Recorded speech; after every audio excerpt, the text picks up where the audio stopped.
Hey guys, if you're looking to change your battery in your remote, if you've got the message saying that your battery's low, I'll show you how to do it right now.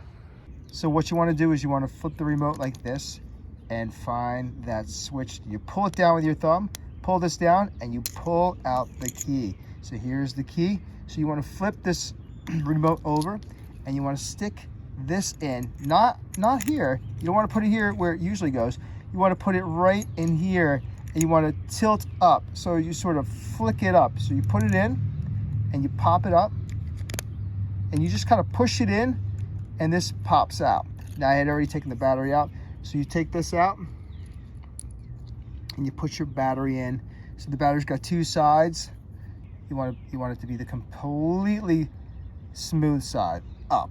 So stick it in like this and just push down.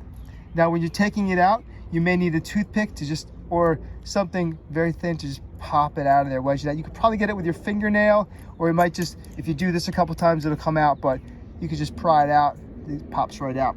Once you get that, you stick the grooves in here into the top, and then you just push down flat, and you are all set. I can set the alarm off now. Neighbors hate me, but hey, you know it's activated now, you're good to go. So if you read the manual or the reviews online, they'll say to replace it with a 2025 battery. I found that it wasn't good enough and it did not clear the message. It did not power the remote. I used a 2032 battery. It fits in there and it provides plenty of power for the remote, and I get even further distance with the remote. So 2032, I hope that helped. If so, follow me. I'll see you on the next one.